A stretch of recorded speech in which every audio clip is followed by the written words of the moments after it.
하나님 말씀 마태복음 14장 22절에서 33절의 말씀입니다.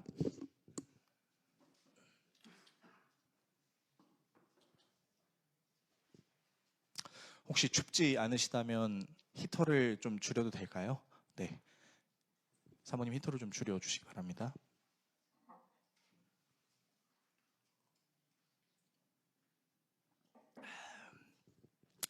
마태복음 14장 22절에서 33절의 말씀,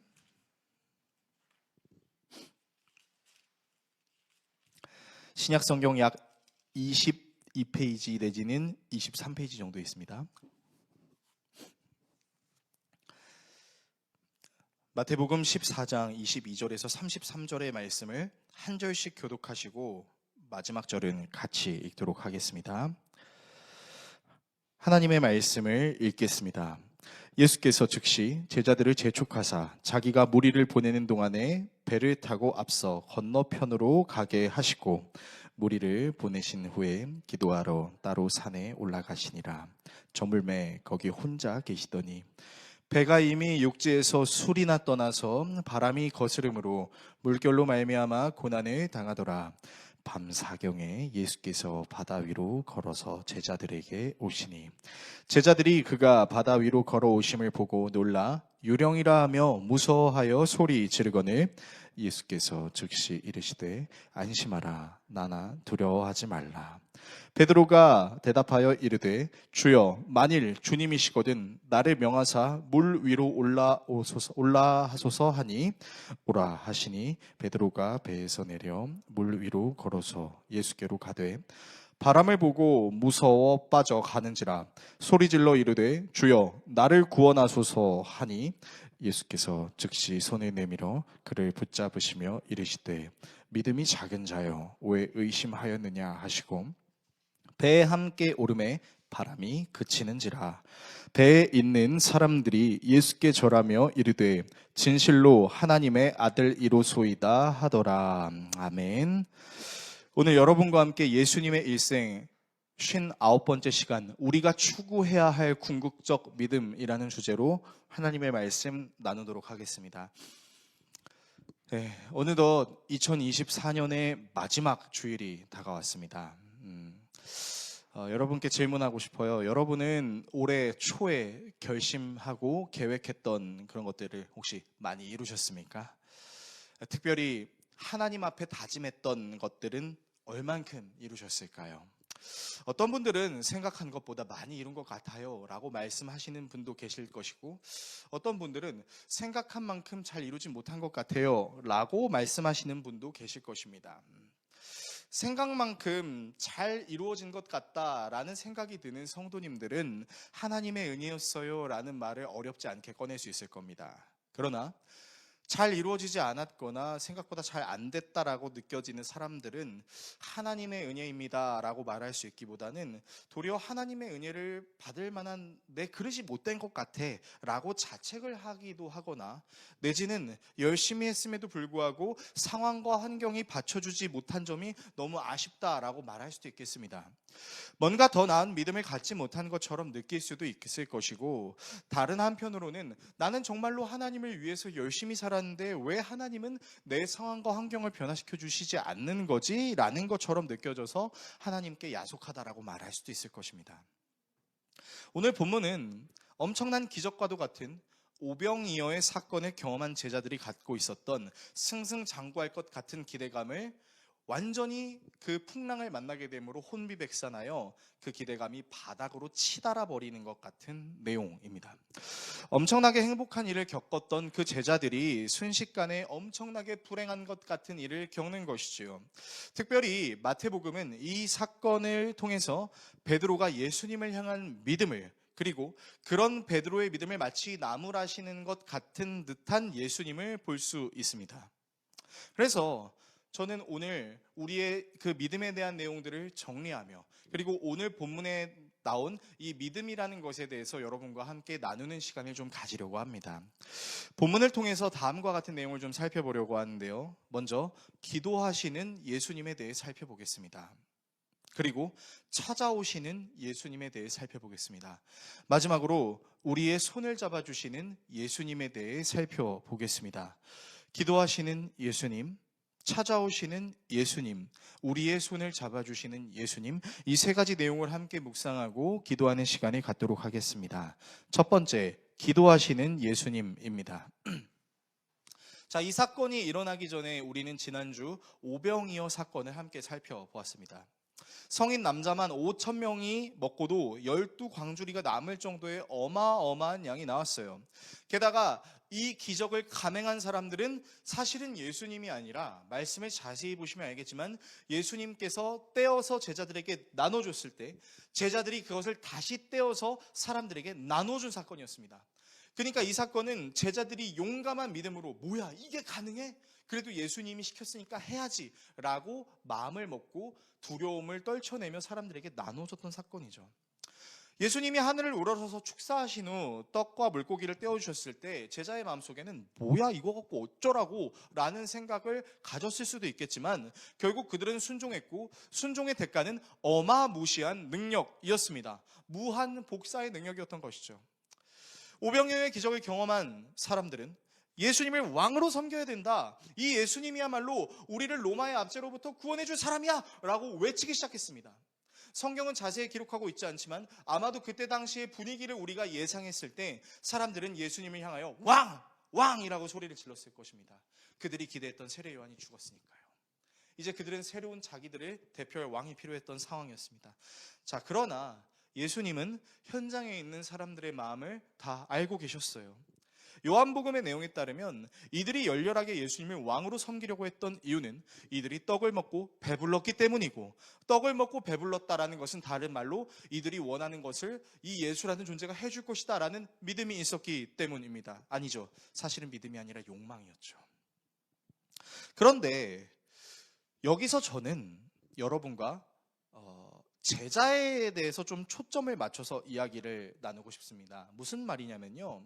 자, 오병이어의 기적을 직접 감행했던 그 제자들이 5천 명이 먹고도 12광주리가 남은 이 사건을 보고 무슨 생각이 들었을까요? 아마도 너무 짜릿했을 것 같습니다. 마치 이런 거예요. 자, 여러분의 지갑에 현금이 10만 원밖에 없다라고 한번 가정을 해보겠습니다. 근데 하나님께서 말씀하시는 거죠. 너의 10만 원을 지금 당장 밖으로 나가서 너에게 보이는 이웃에게 줘라 라고 한다면 우리는 상당히 고민할 것입니다. 왜냐하면 그 10만 원으로 내가 오늘을 살아야 될 수도 있고 나에게 주어진 시간들을 살아내야 될 수도 있으니까요. 그래서 고민하다가 이제 그래도 하나님 제가 따라 보겠습니다 하고 지나가는 사람에게 제 지갑에서 10만 원을 꺼내서 줬습니다. 그리고 이제 나는 거지하라고 생각했는데 웬걸 다시 10만 원이 그대로 있는 겁니다. 자, 여러분 생각해 보세요. 얼마나 기분이 좋으시겠습니다. 아마 여러분은 로또 1등에 당첨된 것 같은 엄청난 놀람과 떨림, 그리고 아무리 돈을 써도 돈이 계속 생긴다는 그 사실에 사실은 예수님을 만난 것보다 더 기쁨을 누릴지도 모르겠습니다. 그렇지 않습니까? 저라도 그럴 것 같아요. 그러면서 마치 이 능력이 내 능력인 것 같은 착각이 들기도 하고 예수님과 함께라면 뭐든지 될 수도 있을 것 같다라는 생각을 할 수 있지 않겠습니까? 여러분, 제자들의 마음이 딱 그랬다고요. 오병이어의 사건을 겪으면서 요즘 젊은이들의 말로 소위 뽕에 차오르는 느낌을 느끼는 겁니다. 우와! 이게 된다고? 이제 나는 모든 걸 할 수 있겠네. 예수님이랑 함께라면? 이라는 생각을 했을 것이죠. 그리고 이런 제자들의 마음도 예수님은 알고 계셨을 겁니다. 그래서 예수님께서는 뜬금없이 제자들에게 이렇게 말씀하세요. 오늘 본문 22절에서 23절을 제가 세 번역본으로 읽어드리면요. 예수께서는 곧 제자들을 재촉하여 배에 태워서 자기보다 먼저 건너편으로 가게 하시고 그동안에 무리를 헤쳐 보내셨다. 자, 무슨 말이냐면요. 흥분의 도가니에 떨고 있었던 그 제자들에게 야, 너희들 빨리 와. 너희들 빨리 배 타고 저 벳세다의 건너편으로 건너가. 이렇게 말씀하신 거예요. 그리고 오병이어의 기적을 경험한 사람들에게 당신들은 이제 당신들이 가야 되는 곳으로 가시오! 라고 해친 거예요. 그리고 무리를 헤쳐 보내신 뒤에 예수님께서는 무엇을 하셨냐면 따로 기도하시려고 산에 올라가셨다라고 성경은 얘기합니다. 그리고 그 기도의 자리에는 예수님 홀로 계셨다라고 말하고 있죠. 자, 예수님께서 제자들을 재촉하셔서 벳세다의 건너편으로 배를 태워 보내시고 그곳에 있었던 오병이어의 기적을 경험한 사람들을 다 해치시고 난 후 무엇을 기도하셨을까요? 아쉽게도 성경은 예수님께서 이 내용을 이렇게 기도했다라는 내용은 기록되어 있지 않습니다. 그러나 우리가 복음서의 전체의 문맥과 그리고 이후에 벌어질 일들에 대해서 우리가 감히 추측을 해보자면 아마도 예수님께서는 이렇게 기도하셨을 거라고 우리는 예상할 수 있겠습니다. 무슨 말이냐면요, 예수님의 일생을 다루는 이 사복음서의 내용들 중에서 사실 예수님께서 기도하시는 장면은 여러 군데에 등장합니다. 굳이 찾자면 다 찾을 수 있지만 시간 관계상 다 찾지는 못하겠고요. 보통 우리가 알기로는 예수님이 새벽에 일어나서 기도하셨다. 이거 우리나라가 너무 좋아해서 새벽기도 너무 좋아하잖아요. 그리고 한밤중에 기도하셨다. 너무 좋아하잖아요. 그래서 뭐예요? 또 철야기도도 해요. 그리고 예수님이 때가 되면 기도하셨다. 그래서 우리도 때가 되면 기도합니다. 그리고 십자가에 달리시기 전 고난을 당하시기 전에도 겟세마네 동산에 가셔서 땀이 피가 되도록 기도를 하셨다라는 것이죠. 그리고 사실 이런 기도뿐만 아니라 예수님께서는 제자들을 사도로 임명을 하시기 전 산상수훈이라는 설교를 통해서 너희들이 어떻게 기도해야 될지 알려주겠다. 그러므로 너희는 이렇게 기도하라 라고 말씀하시면서 우리가 너무나 잘 알고 있는 주기도문, 그리고 산상수훈의 모든 내용들 중 너희는 먼저 그의 나라와 그의 의를 구하라 라는 이 기도의 내용들을 알려주셨습니다.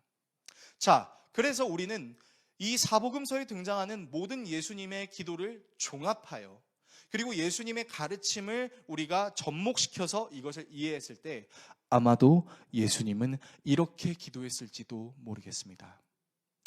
하나님, 나의 아버지여, 이 제자들이 이 능력에 심취하는 것이 아니라 아버지의 뜻을 먼저 바라볼 수 있는 자가 될 수 있게 하여 주십시오 라고 기도했을 거라고 감히 저는 그렇게 상상합니다.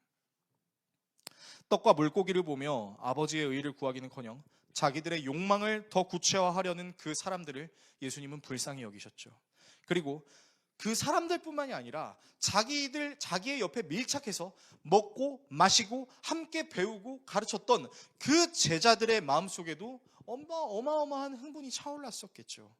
그런데 그 흥분보다 더 중요한 것이 이들이 사도로 임명받은 이유, 이들이 전해야 되는 복음이 무엇인지 이들이 잘 알 수 있도록 하나님, 나의 아버지여, 이 제자들이 하나님을 온전히 바라보게 하소서라고 기도했을 확률이 굉장히 높습니다.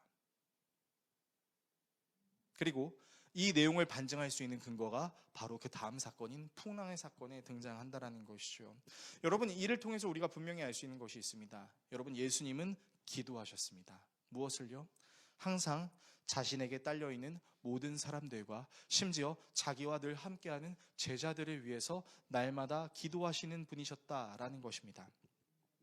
혹시 지금 우리의 눈에 예수님이 보이지 않아서 그러면 난 예수님을 어떻게 느껴야 되는데요? 라고 질문하고 싶은 분들도 계실 수 있을 겁니다. 여러분, 그러나 예수님의 사역은 아직 끝이 나지 않았습니다. 예수님은 지금도 하늘 보좌 우편에서 무엇을 하고 계시냐면 우리를 위하여 기도하고 계십니다. 무엇을요? 바로 이 제자들이, 이 사람들이 하나님의 뜻을 온전히 이룰 수 있게 하시기 위한 중보의 기도를 하고 계신 것입니다. 여러분, 그러므로 사실 진정한 중보의 기도는 우리가 할 수 있는 것이 아닙니다. 바로 우리를 하나님과의 관계를 회복시켜 주셨던 예수 그리스도만이 진정한 중보가 가능한 것이죠. 우리는 그 예수의 이름으로 서로를 위해 기도하는 것일 뿐, 우리가 진짜 하나님의 뜻을 이루기 위하여 이 땅에 하나님의 나라를 확장시키기 위하여 우리를 위하여 기도하시는 분은 바로 예수 그리스도라는 사실입니다. 두 번째, 찾아오시는 예수님입니다. 제자들은 예수님이 갈릴리 바다를 건너가라는 그 말씀을 듣고 배를 타고 이동해요. 근데 여러분, 우리가 그냥 성경이니까 아무 생각 없이 읽을 수 있을 텐데, 여러분이 성경을 정말 잘 읽고 싶다면 여러분, 우리가 그 사람이라고 상황을 대입하면서 읽으면 더 쉽게 읽을 수 있습니다. 자, 제가 이 말씀을 드리는 이유는 여기에 있었던 예수님의 제자들 중에 대부분이 누구였냐면 베테랑 어부였어요. 그러니까 이 사람들은요, 그냥 바다에 나가는 사람들이 아니었어요. 무슨 말을 하고 싶냐면 이 사람들이 그 갈릴리 바다에 배를 띄우려면 무엇을 봐야 되죠? 날씨를 봐야 됩니다. 기후를 봐야 돼요. 지금 내가 배를 띄워도 되는지 아닌지를 확인해야 된다는 거죠. 만약에 예수님께서 배를 타고 넘어가라고 했는데 풍랑이 일고 있거나 내지는 그 바람이 우리가 생각한 것보다 더 심하게 일어날 것 같은 그 기후의 징조가 보이면 아마 제자들은 이렇게 얘기했을 거라고요. 예수님, 근데 지금은 배를 띄워야 될 시간은 아닌 것 같아요. 근데 이 제자들이 배를 띄웠다는 것은 무엇을 의미합니까? 그때 당시에 갈릴리 바다는 아무 문제가 없었다라는 거예요. 그런데 아무 문제가 없어서 배를 타서 나갔는데 문제가 생기기 시작합니다. 바로 예상치 못한 풍랑이었어요. 이 풍랑이라고 기록된 단어는 단순히 바람이 세게 분다라는 것을 넘어서 자칫하면 목숨을 잃을 수도 있는 엄청난 바람이다라는 뜻을 갖고 있습니다. 자, 제자들이 어떻게 했을까요? 난리가 났죠. 혼비백산하여 노를 젓기 시작합니다. 당장에 노를 젓지 않으면 내가 죽을 것 같으니까요. 그런데 예수님께서는 기도하시면서 제자들이 열심히 노를 젓고 있는 것을 보았다라고 같은 내용을 마가복음은 이야기하고 있습니다. 자, 여기서 여러분께 질문을 하나 하고 싶은 게 있습니다. 자, 오병이어의 기적을 경험한 제자들이 정말 저 천국에 올라갈 것 같았던 그 기쁨을 가지고 있었던 제자들이 갑자기 이런 재앙과도 같은 광풍을 만난 이유가 무엇일까요? 우리 지난주에 세례받아서 우리의 영가족이 된 우리 송지호 성도님, 제자들이 왜 광풍을 만났을까요? 어떻게 생각하십니까? 왜 만났다라고 생각하십니까? 무엇이든 좋습니다.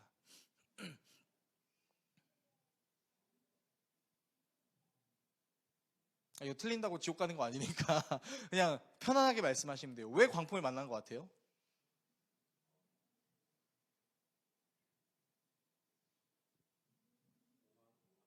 오만이요. 그러니까 제가 지금 설교한 내용을 토대로 나에게 무한 복사버그의 능력이 생겼어라는 오만 때문에. 좋습니다. 한 분에게 더 물어보겠습니다.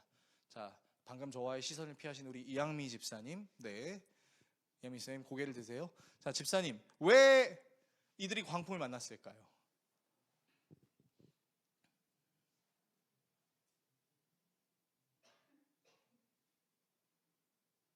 아무거나 좋아요. 그냥 집사님 마음에 있는 생각을 편하게 얘기해 주셔도 됩니다.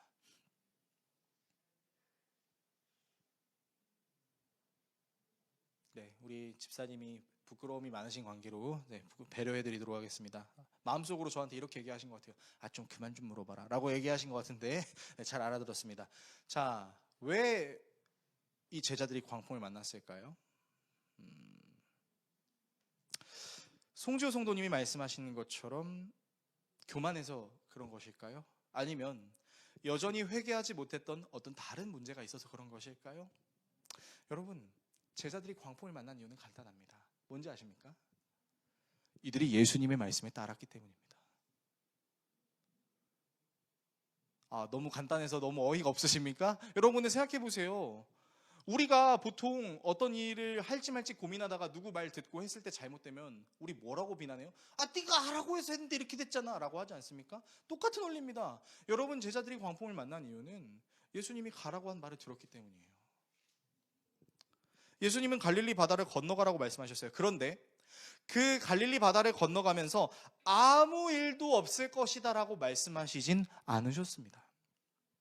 아무 문제 없이 평안하게 건널 수 있다라고 말씀하시지 않았다라는 거예요.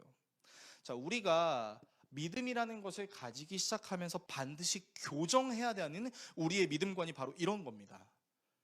분명 우리는 예수님께서 반드시 해결해 주셨으면 하는 소원의 기도의 제목을 드리거나 예수님의 위대하심을 보고 싶어하는 열망이 우리의 마음속에 있습니다. 그리고 그것을 실제로 경험하면 우리의 삶이 더 나아질 수 있을 것 같고 앞으로 어떤 어려움도 겪지 않을 것 같다라는 이상한 생각을 하는 경우가 있어요.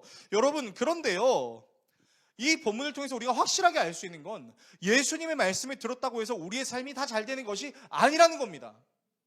예수님의 말씀을 들어서 오병이어의 기적을 경험하기도 하지만, 내가 그 오병이어의 기적을 직접 행하는 기적을 경험하기도 하지만, 반대로 전혀 예상하지 못했던 광풍과도 같은 일을 만나게 될 수도 있다는 거예요. 자, 과연 제자들의 기분이 어땠을까요? 오병이어의 사건은 이들에게 있어서 정말 따끈따끈한 기적의 사건이었어요. 왜요? 오병이어의 사건부터 이 갈릴리 바다의 광풍을 만나는 사건까지 하루도 안 걸렸거든요. 마치 하나님께서 우리에게 조울증을 허락하시는 것 같은 느낌이 들 정도로 매우 기쁘면서도 매우 절망적인 상황을 맞이하게 한다는 겁니다. 과연 제자들의 기분이 어땠을까요? 어떤 이들은 제자들에 대해서 이렇게 이야기합니다. 아니, 예수님께서 오병이어의 기적을 직접 행하게 해주셨는데 풍랑을 만난다고 두려워한다고? 심지어 베드로는 예수님을 온전히 믿지 못해서 바다 위를 걸어가다가 바다에 빠졌다고? 야, 내가 예수님 만났으면 난 그렇게 안 할 텐데. 그렇게 말하는 사람들이 있어요. 자, 그런데 말입니다. 여러분, 그렇지 않아요. 하나님을 직접 만났다고, 하나님이 행하시는 기적을 직접 경험했다고 해서 우리의 삶의 두려움이 전혀 없어지던가요? 저는 정말 당당하게 그렇지 않다라고 말씀드릴 수 있을 것 같아요. 왜냐면요, 여러분, 우리는 하나님의 기적을 맛보았다고 해서 우리가 완전해지는 것이 아니라 여전히 우리는 연약한 사람이기 때문이라는 것이죠. 오병이어의 기적을 맛보았음에도 불구하고 예수님을 유령처럼 바라보는 제자들, 두려운 상황 속에서도 예수님을 깊이 신뢰하지 못하는 경우가 이 예수님의 제자들에게만 있는 것이 아니라 실제로 우리에게도 있을 수 있다는 겁니다.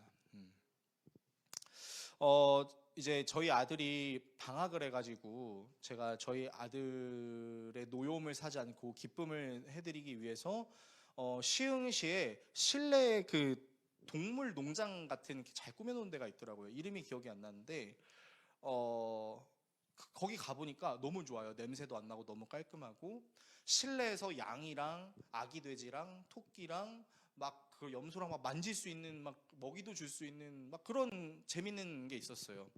그래서 이제 제가 가온이에게 얘기했습니다. 가온아, 아빠가 옆에 있으니까 양이 다가와도 무서워하지 마.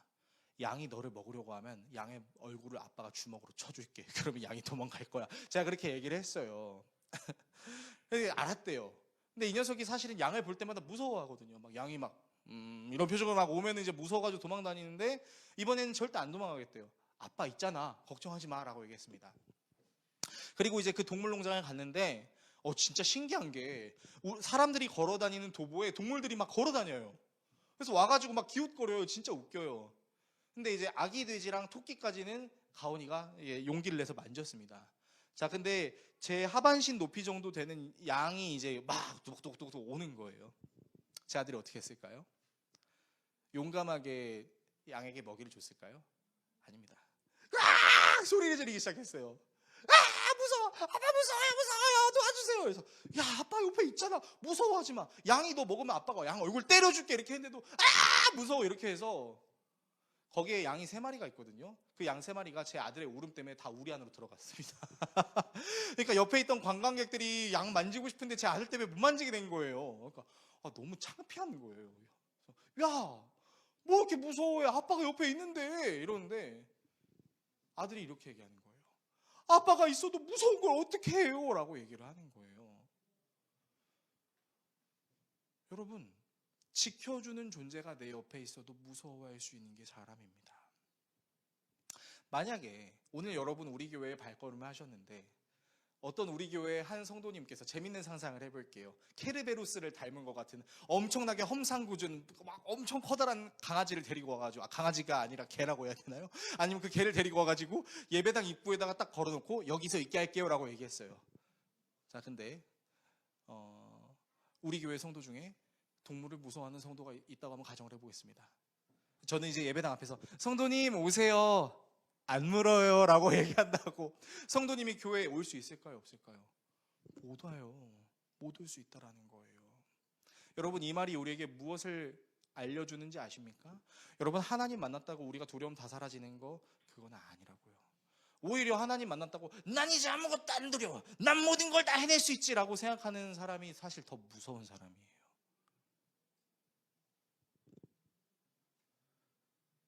그런데 그렇게 광풍을 만났던 제자들을 예수님이 한심하게 여기셨을까요? 아니요, 그렇지 않습니다. 같은 사건을 기록하고 있는 마가복음은요, 예수님이 기도하시는 중에 광풍을 만나 괴로워하고 있는 제자들을 보셨다라고 얘기합니다. 기도를 하시던 중에 봤다라는 거죠. 예수님은 어느 곳에나 계실 수 있는 편재성을 갖고 계셨으니 보신 거예요. 그리고 보시기만 한 것이 아니라 바다 위로 걸어가서 그들에게도 가셨다라고 기록을 하고 있습니다. 근데 마가복음에서는 지나가셨다라는 문장이 있는데, 이 지나가셨다라는 문장은 사실은 성경적 관용어입니다. 그냥 지나쳤다라는 얘기가 아니라 그들을 통과했다라는 얘기예요. 다른 말로 이것은 하나님의 임재를 이제 얘기하는 것이죠. 자, 게다가 다가오는 예수님을 유령인 줄 알고 착각하고 있는 제자들에게 예수님께서는 안심해, 나야, 에고 에이미, 나야, 두려워하지 말아라 라고 얘기하십니다. 자, 그런데 저는 이 본문을 묵상하면서 조금 신기하다라고 생각했던 부분이 있었어요. 그게 무엇이냐면, 예수님이 이제 하나님과 같은 모습으로 다가오시는 것을 보고 이제 제자들은 두려워했죠. 근데 사실은 원래 예수 그리스도께서 이 땅에 오시기 전 구약 시대에 하나님을 믿었던 유대인들은 하나님의 얼굴을 보는 걸 즐거워했을까요? 아니면 혹시라도 죽을까 봐 두려워했을까요? 후자입니다. 유대인들은요, 하나님의 얼굴을 보면 내 목숨이 날아갈 수 있다라고 생각했습니다. 그리고 하나님이 임재하시는 곳에 함부로 가지도 못했죠. 그래서 모세가 호렙산에서 주님을 만날 때 하나님께서 뭐라고 말씀하십니까? 내게로 가까이 오지 말아라. 내가 선 곳은 거룩한 땅이니 너의 발에 신을 벗으라라고 얘기하지 않습니까? 그리고 유대인들이 그 중에서도 유일하게 하나님의 면전에서 예배를 드릴 수 있다라는 권한을 갖고 있었던 대제사장들조차도 대속죄일에 지성소 안으로 들어갈 때 어떻게 했는지 아십니까? 향을 피웠어요. 그리고 그 향을 피워서 자기의 얼굴을 가렸어요. 하나님과 잘못 대면했다가 죽을 수도 있다라는 생각을 했기 때문이죠. 그래서 유대인들의 관점에서 하나님과 같은 존재가 한 걸음 한 걸음 내게 가까이 오는 게요, 유대인들에게는 진정한 두려움이었습니다.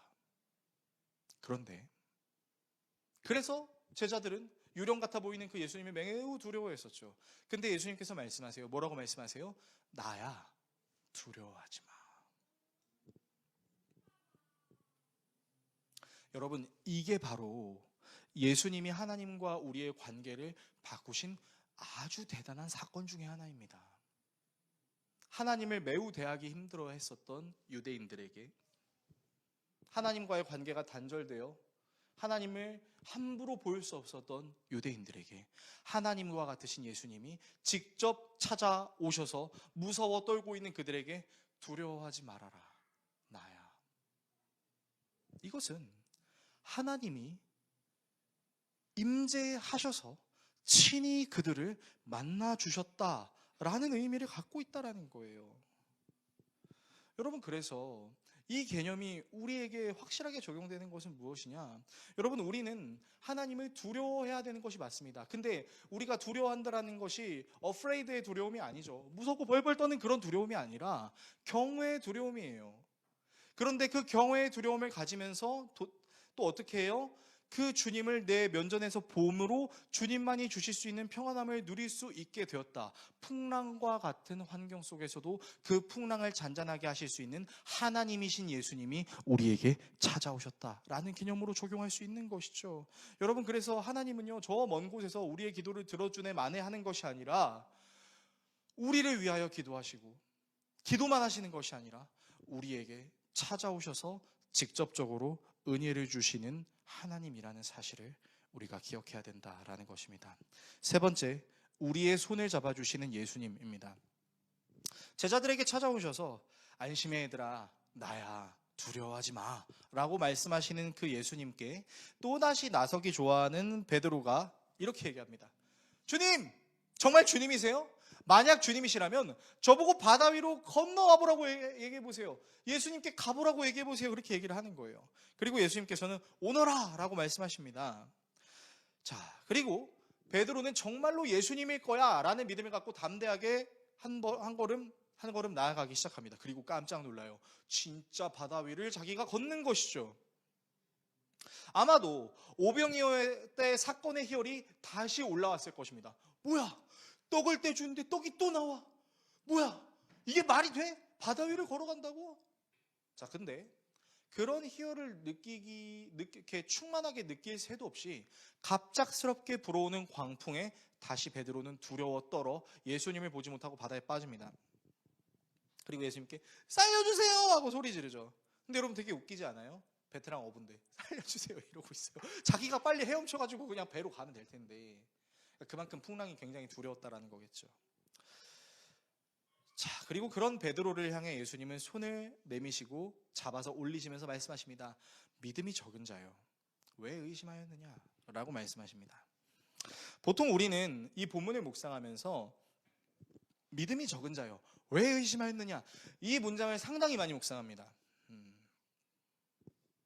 그래서 이 본문을 가지고 스스로에게 그리고 교우들에게 이렇게 얘기하는 경우가 있어요. 의심하지 마. 좀 믿어보려고 해. 그렇게 얘기합니다. 뭐 아주 일리가 없다라는 그 말씀은 못 드리겠지만 여러분 어떻게 믿음이라는 게 내가 믿음 가져야지 한다고 믿음이 생기던가요? 그건 아니잖아요. 그러니까 이 문제는 그렇게 접근해야 될 문제는 아닌 것 같아요. 여러분 우리가 초점을 맞춰야 되는 부분은 믿음이 적은 자여 왜 의심하였느냐라는 그 말이 아니라 의심했던 베드로에게 손을 내밀어서 잡아서 끌어올려 주신 그 예수님께 우리가 초점을 맞춰야 된다는 것입니다. 자, 분명 예수님은 베드로의 시선이 자신에게 있는 걸 알고 계셨어요. 그래서 베드로는 예수님을 바라보고 잘 걸어갔어요. 자, 근데 그 예수님을 향하던 시선이 어디로 향했습니까? 갑자기 훅 불어오는 광풍으로 바뀐 거예요. 그러면서 잘 걸어갔던 그 걸음이 바다로 빠지게 된 거죠. 근데 예수님은 그런 베드로에게 꾸지람을 주시지 않으시고 베드로의 손을 잡고 일으켜 올려주셨어요. 그리고 함께 걸어가서 배에 들어갔을 때 풍랑이 완전히 잔잔해지고 제자들은 이렇게 얘기합니다. 선생님은 진실로 하나님의 아들이십니다 라고 고백하죠. 자, 그렇다면 또 여러분께 하나 질문해 보겠습니다. 자, 이 제자들의 고백이 다시는 흔들리지 않을 수 있는 멋진 고백이라고 우리가 확신할 수 있을까요? 선생님은 진짜 하나님의 아들입니다. 다른 말로 선생님은 진짜 메시아입니다. 이 풍랑도 잔잔하게 하신다고요? 진짜 메시아입니다. 그래서 이 제자들의 믿음이 안 들렸나요? 아니요. 여러분 이 제자들이 나중에 뭐 했어요? 예수님 부인했잖아요.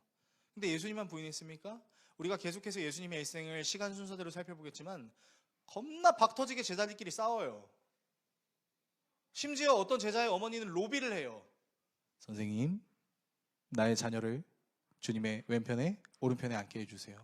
여러분 1세기도 21세기랑 별반 다를 바가 없습니다. 여러분 인간 사회가 이래요. 여러분 제자들의 마음은요 온전한 고백이 아니었어요. 그래서 마가복음을 기록한 마가 요한은 제자들의 상태에 대해서 이렇게 얘기했어요. 마가복음 6장 51절에서 52절인데 제가 읽어드리면요. 그리고 예수께서 그들이 탄 배에 오르시니 바람이 그쳤다. 그래서 제자들은 몹시 놀랐다. 그들은 빵을 먹이신 기적을 깨닫지 못하고 마음이 무뎌져 있었다. 마가복음을 기록한 마가 요한은 제자들이 빵을 먹이신 기적을 기억하지 못한 채 마음이 묻어져 있었다라고 말하고 있습니다. 자, 그렇다면 마가 요한은 제자들의 고백이 진심이 아니라고 생각해서 이렇게 기록한 것일까요? 아니면 제자들이 다른 마음을 품었다라는 것을 생각해서 이렇게 기록한 것일까요? 실제로 제자들이 예수님을 가리켜 선생님은 하나님의 아들이십니다라는 고백 이후에도 여전히 예수님 앞에서 다투고 심지어는 예수님을 배신하는 일을 저질렀으니까, 그렇다면 마가 요한이라는 이 마가복음의 저자는 신뢰하지 않는 현실의 때가 많이 묻은 사람이라 이렇게 성경을 기록한 것일까요? 아니요, 저는 그렇다고 생각하지 않습니다. 오히려 마가 요한은 마가복음을 저술하면서 이런 제자들의 모습을 보면서 자기의 모습이 많이 떠올랐을 거예요. 여러분 우리 교회가 지금 웨이 묵상을 사도행전으로 하고 있습니다. 그런데 이 사도행전으로 웨이 묵상을 진행하면서 우리는 사도행전 15장에서 한 슬픈 사건을 묵상했던 적이 있었어요. 그게 뭐냐면 바울과 바나바가 안디옥 교회에서 1차 선교 여행으로 파송을 받았을 때 그들은 배를 타고 키프로스 섬으로 갔다가 또 배를 타고 밤빌리아 버가로 갑니다. 근데 그 배를 타고 가는 와중 중에서 얼마나 힘들고 어려운 일을 많이 겪었겠어요. 요즘처럼 좋은 유람선이 있는 것도 아니고 그 풍랑이 일어날 때마다 막 죽음의 사내만에 막 고생하지 않았겠습니까? 그때 바울과 바나바의 수행원이 누구였냐면 마가 요한이었어요. 그런데 이 마가 요한이 밤빌리아 버가라는 섬에 이르러서 이렇게 얘기합니다. 삼촌, 바나바가 삼촌인데요. 삼촌, 바울 선생님, 저는 이제 두 분을 따라서 선교여행을 못 갈 것 같아요. 바울이 빡쳤어요. 성경에는 기록되어 있지 않지만 잡지 않았습니다. 정말로 가버려요. 그리고 나중에 2차 선교여행 때 삼촌인 바나바가 우리 그때 중도 이탈했던 마가 요한 다시 데려갑시다 이러니까 바울이 뭐라 그래요? 안 돼! 하나님의 선교여행에 그렇게 막 중도 포기하는데 데려가도 돼! 그래서 바울하고 바나바하고 박 터지게 싸워서 제2차 선교여행은 바울이 신라랑 같이 가지 않습니까? 여러분, 근데 그때 마가 요한의 심정을 한번 생각해 봅시다. 마가 요한이 처음에 신앙생활을 출발할 때 주를 위해서 나의 목숨 아끼지 않으리라는 다짐 했겠어요, 안 했겠어요? 당연히 했죠.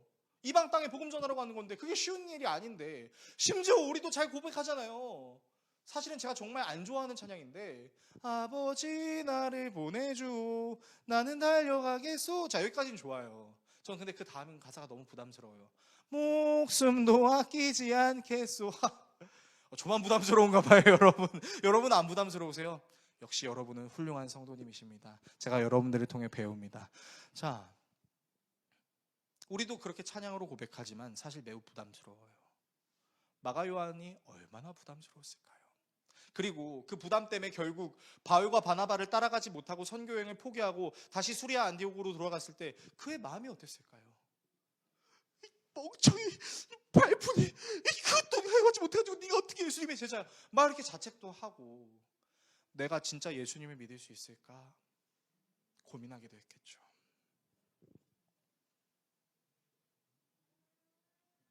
그런데 그런 마가 요한이 저술한 복음서가 있었어요. 바로 방금 우리가 예시로 들었던 마가복음이죠. 마가 요한은 제자들의 모습을 보며 자기의 모습이 떠올랐던 거죠. 무엇을 느꼈을까요? 하나님의 사랑하는 마음이 우리에게 없진 않으나 심지어 하나님의 기적을 여러 번 경험했음에도 불구하고 여전히 흔들릴 수 있는 연약한 존재가 우리구나. 그러나 그 흔들리는 신앙 속에서 주님은 우리를 포기하지 않는구나. 마가 요한은 그렇게 생각하며 이 복음서를 기록했다라고 우리는 추측할 수 있는 것이죠. 흔들리는 신앙 속에서 내 예수님을 발견한 거야 라고 말할 수 있는 것이죠. 여러분, 우리의 손을 잡아주신다라는 이 예수님의 은혜는요, 다시는 흔들리면 안 돼 라고 예수님이 우리의 손을 잡아주시는 게 아니었다고요. 야, 2024년 너 그렇게 신앙으로 결단해놓고 얼마나 지켰니? 저 사실은 레위기부터 망했어요. 그래서 사복음서 읽다가 로마서에서 망했어요. 이렇게 막 말하는, 그래서 야, 1년 동안 성경도 그렇게 똑바로 못 읽어서 네가 신앙생활 할 수 있겠어? 라고 예수님께서 말씀하시는 것이 아니라, 그렇게 넘어져도, 그렇게 쓰러져도 손을 잡아 올려주시는 거죠. 그래서 저는 이렇게 생각합니다. 예수님이 베드로의 손을 잡아서 이렇게 세워주셨을 때, 야, 한심한 놈아, 믿음이 적어가지고 왜 의심해? 라고 말씀하시는 게 아니라, 왜 의심했어? 믿지? 라고 저는 말씀하셨을 것 같아요. 이건 제 개인적인 사견이긴 하지만, 그러므로 여러분 기억하십시오. 이 2024년을 마무리하면서 다시는 흔들리지 않으리 라고 다짐하지 마세요. 흔들려도 그래도 주님 붙잡을게요, 붙잡게 해주세요 라고 할 수 있는 것, 여러분 그렇게 믿는 것이 예수님이 우리의 손을 잡아주시는 것을 느낄 수 있는 진짜 신앙이다라는 것입니다. 그리고 그렇게 베드로를 일으켜 세우신 예수님은 오늘도 우리에게 보이지 않는 손을 내미십니다. 설교를 정리하겠습니다. 사랑하는 성도 여러분, 예수님은 우리의 믿음의 분량을 측정하시는 분이 아니시고요, 우리의 연약한 믿음을 장성한 그리스도의 분량으로 세워가시는 은혜를 주시는 분이십니다. 그분은 우리의 믿음을 위해 기도하시고, 우리의 믿음을 위해 찾아오시고, 우리의 믿음을 위해 흔들리는 우리의 손을 잡아주시는 분이세요. 여러분, 우리의 신앙생활은요, 안 흔들리는 게 목표가 아니에요. 여러분 제발 오해하지 마세요. 내가 이제는 똑같은 문제로 다시는 넘어지지 않으리라고 함부로 고백하지 마세요.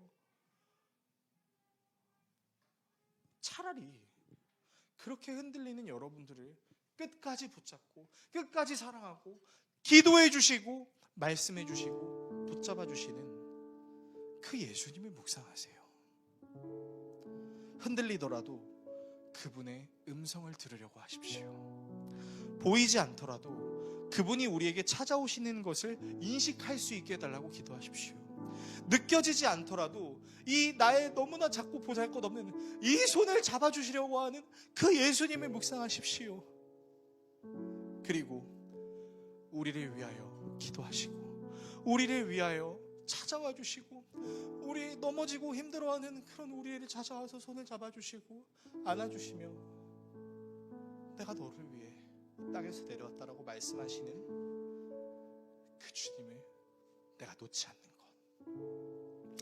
여러분, 이것이 우리가 추구해야 할 궁극적인 믿음이라고 생각합니다. 2024년을 마무리하며 우리의 믿음을 잡아주신 주님을 기억합시다. 우리에게 주님이 언제 찾아오셨는지를 생각해 봅시다.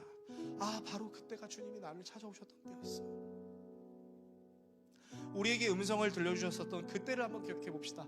그때가 주님께서 나에게 말씀하셨던 때였구나. 그리고 다짐합시다. 이 주님 내가 2025년에도 놓지 않으리. 2025년뿐만이 아니라 내가 살아가는 모든 순간 놓지 말아야지. 그렇다고 해서 제가 2025년을 맞이해서 성경 읽기 하지 마세요, 성경 쓰기 하지 마세요, 더웨이에 교육 받지 마세요 라고 말씀드리는 거 아니에요. 여러분 또 다짐하세요. 여러분 이게 뭔지 아세요? 여러분 이 나무가 제가 기도하면서 하나님께서 주셨던 마음을 담아서 이번에 제작한 기도 나무입니다. 여기에 우리 성도들의 기도의 제목을 걸어서 달 거예요. 그리고 2025년이 마무리된 날 여러분이 무엇을 위해 기도했는지, 그리고 그것을 정말로 하나님께서 이루어 주셨는지를 우리가 돌아보는 시간을 내년 연말에 가질 겁니다. 왜 토속 신앙 같으세요? 주술적인 신앙 같으세요? 여러분 그렇지 않습니다. 여러분 예수님은 우리의 포도나무셨잖아요. 그리고 우리는 그 가지였잖아요. 그가 내 안에, 내가 그 안에 있으면 하나님께서 이루신다고 하셨잖아요. 그래서 이 기도나무는 앞으로 우리 교회의 믿음의 상징이 될 것입니다. 여러분이 무슨 기도의 제목을 적었는지 저는 볼 거예요. 제가 담임 목사니까 기도해야 되니까. 근데 여러분 마음껏 기도의 제목을 적으셔도 좋을 텐데 이 기도의 제목이 꼭 있었으면 좋겠어요. 내가 2025년에도 예수님 붙잡겠습니다. 예수님의 음성 듣게 해달라고 기도하겠습니다. 예수님이 나에게 찾아오시는 것을 느낄 수 있게 해달라고 기도하겠습니다. 예수님이 내 손을 붙잡아 주시는 것을 느낄 수 있게 해달라고 기도하겠습니다 라고 결단하는 여러분의 믿음이 있었으면 좋겠습니다.